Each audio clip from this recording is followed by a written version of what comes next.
ஆண்டவரும் இரட்சகருமாகிய இயேசுவின் நாமத்தில் உங்களுக்கு என் அன்பின் வாழ்த்துக்கள்.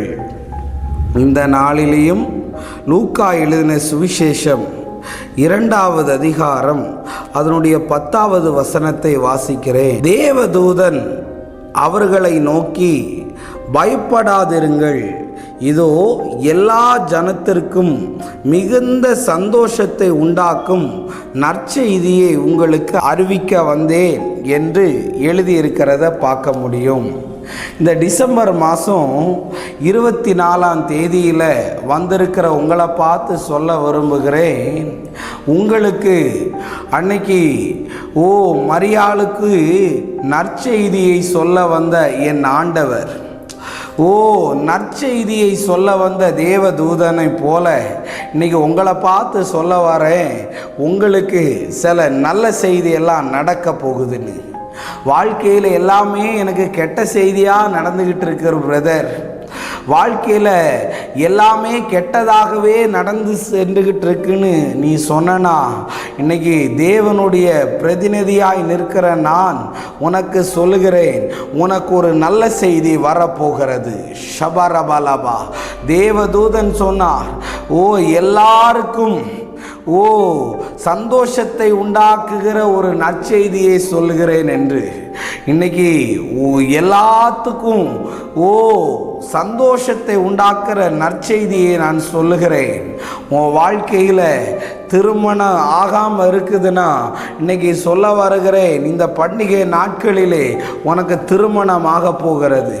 ஒருவேளை குழந்தை இல்லாமல் இருந்தனா இன்னைக்கு ஆண்டவர் சொல்லுகிறார், உன் வயிறு நல்ல விசேஷத்தினால் பொங்க போகிறது.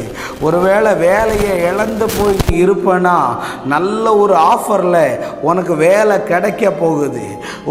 ஒருவேளை இன்னைக்கு ரொம்ப டிப்ரெஷனில் மன அழுத்தத்துக்குள்ளே இருந்தனா ஆண்டவர் சொல்லுகிறார், உன் டிப்ரெஷனுக்கு காரணமான காரியத்தை நான் மாற்றி உனக்கு நல்ல செய்தியை தரப்போகிறேன்னு. வாழ்க்கையில் எந்த நல்லதுமே நடக்கலை பிரதர், எல்லாமே கெட்டதாக தான் நடந்துக்கிட்டு இருக்குன்னு வைய, இன்னைக்கு உனக்கு ஒரு நல்ல செய்தி வரப்போகுது.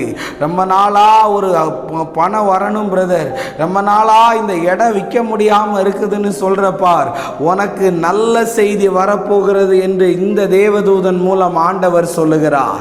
உன் வீட்டில் வந்து ஒரு காலிங் பெல்ல அடிக்க போகுது, உன் வீட்டை வந்து அதை தட்ட போகுது. உனக்கு நல்ல செய்தி வரப்போகிறது, உனக்கு நல்ல செய்தி வரப்போகிறது. மத்தேயு 2வது அதிகாரம் அதனுடைய 10வது வசனத்தை வாசிக்கிறேன். அவர்கள் அந்த நட்சத்திரத்தை கண்டபோது மிகுந்த ஆனந்த சந்தோஷம் அடைந்தார்களாம். இயேசுவனுடைய பிறப்பின் போது இயேசு எங்கே பிறப்பார், எப்படி பிறப்பார்னு அடையாளத்தை கேட்டபோது கிழக்கிலிருந்து ஒரு நட்சத்திரம் வந்துச்சான்.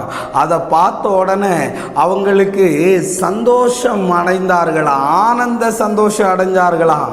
இன்னைக்கு உன் வாழ்க்கையை குறித்து, உன் திருமணத்தை குறித்து, உன்னுடைய கெரியரை குறித்து ஒரு அடையாளம், ஒரு நட்சத்திரம் உனக்கு வரப்போகிறது.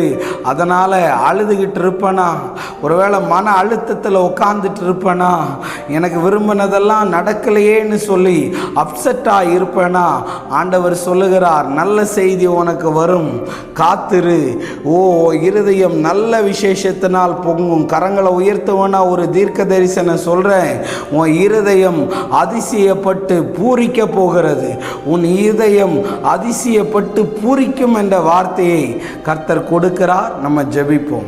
அன்பான ஆண்டவரே, இந்த நேரத்துக்காக உமக்கு நன்றி செலுத்துகிறேன். ஆண்டவரே, கெட்ட செய்தியாகவே பார்த்து கொண்டிருக்கிற இந்த பிள்ளைகளுக்கு ஆண்டவர் நல்ல செய்தியை அனுப்பும்படி ஜெபிக்கிறேன். இயேசுவின் நாமத்தில் வேண்டுகிறேன் நல்ல பிதாவே. ஆமேன், ஆமேன். God bless you. கர்த்தர் உங்களை ஆசீர்வதிப்பார்.